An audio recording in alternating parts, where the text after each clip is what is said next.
So, my name is Ariel. Oh, and I'm Shannon.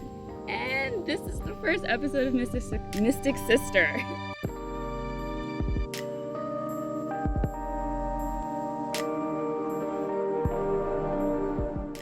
Welcome. What's up? Welcome to Mystic Sister. Welcome to Mystic Sister, episode 1. So yeah, Shannon is a doula and she works in the pregnancy realm. Yeah, pregnancy, breastfeeding, women's health, moms, babies, the whole family gang. Absolutely, absolutely. Okay. So, Ava is a Reiki practitioner. Can I say that? Yes. Okay.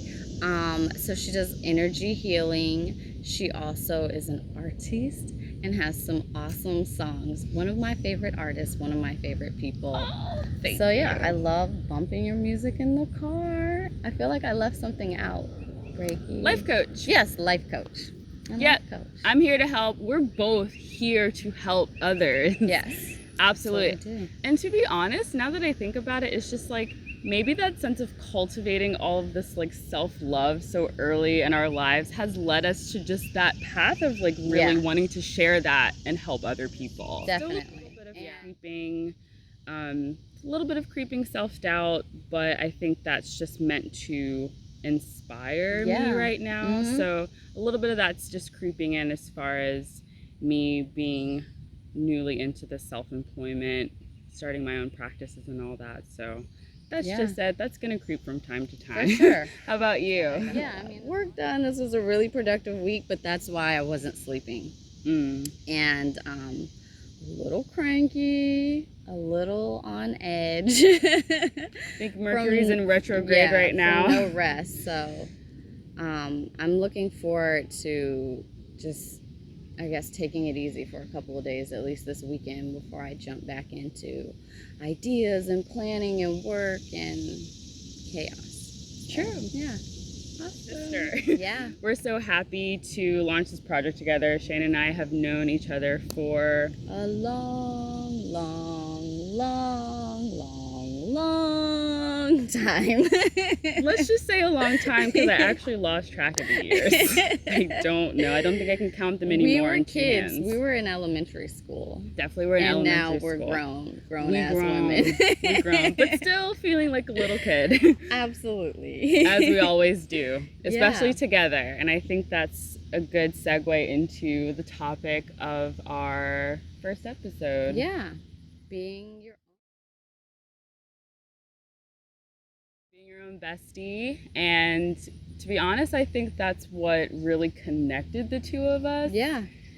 And I think that's why our friendship works, because we like ourselves. We're good friends with ourselves, and ourselves like being good friends with each other. Exactly. And there has been just kind of learning that you don't need to depend on someone else. Like, having a best friend doesn't mean you have to be inseparable. You have to cling to this one person or be so codependent on someone. Yeah. And those relationships happen, but they don't last long because it's draining on at least one person. Absolutely. Boundaries are kind of established already when you have that sense of, I'm always going to be good by myself, and you know how to really speak to those boundaries when you're around other people. Yeah. But only children.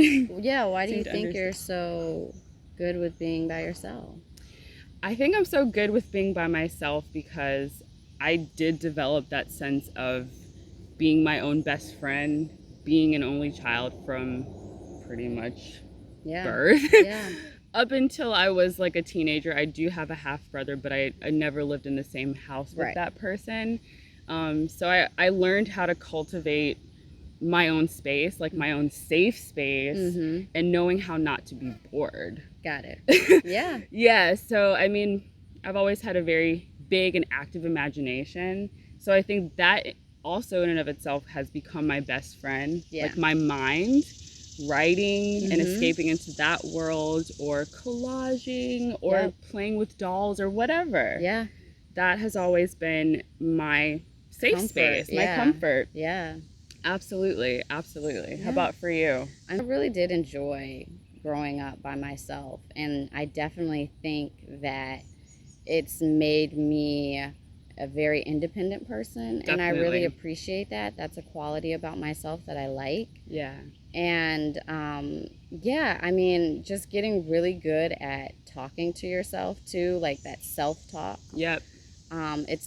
It's always been pretty easy for me to know, like, you know, when I'm not being so kind to myself. And so not staying in that space, I know a lot of times people don't even realize that that negative voice is there. They just think it's them. I mean, and it is, but Right.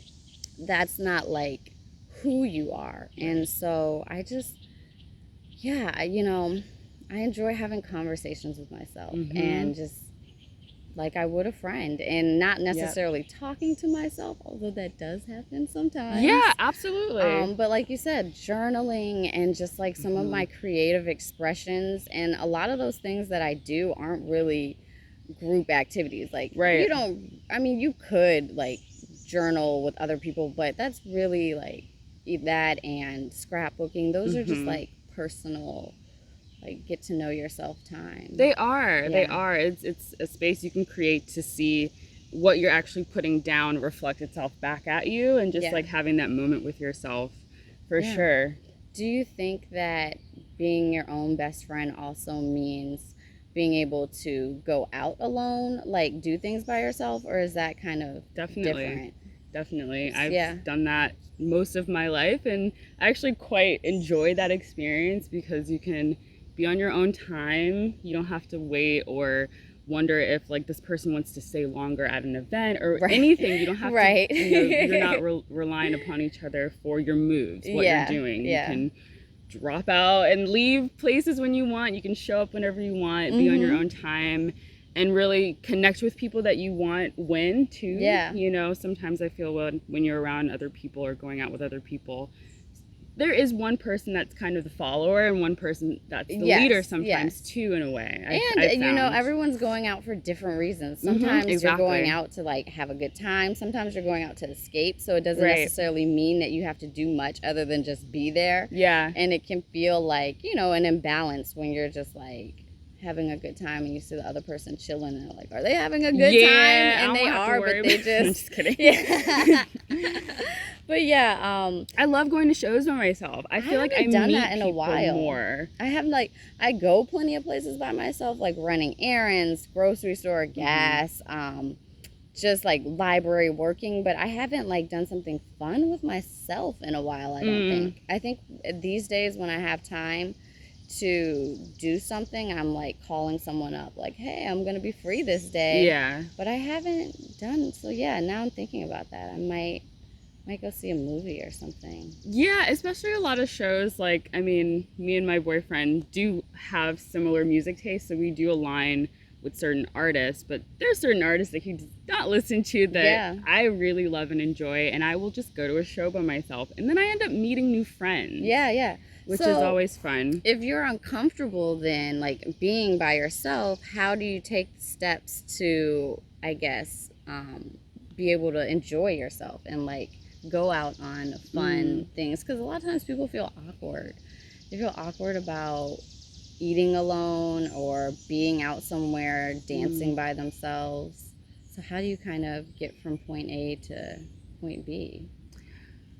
I guess from personal experience, I think I've always just been really comfortable in my skin and with myself. And that's a big part of it. And you know, as far as like the creative expression or feeling like you dance like no one's looking in a place where you're surrounded by people and you're by yourself, I've just always had like an inner confidence and not really caring about what other people think. You definitely have. I've always admired it. And I don't know where that really comes from, but I think I try, when I have those moments that I'm unsure, I try to refer back to that person that I was when I was young and take that person with me when I do go out alone. And just not care. Like, especially if I'm by myself, I'm not there to perform for anyone else. I'm there to really enjoy myself. For sure. I think if other people are seeing that you're comfortable with yourself or enjoying your own presence, people are more likely to approach you and make new friends with you. So Yes. I've had a lot of situations where that has confirmed itself, so I just keep doing that. Okay. And not thinking about it too much. I'd say that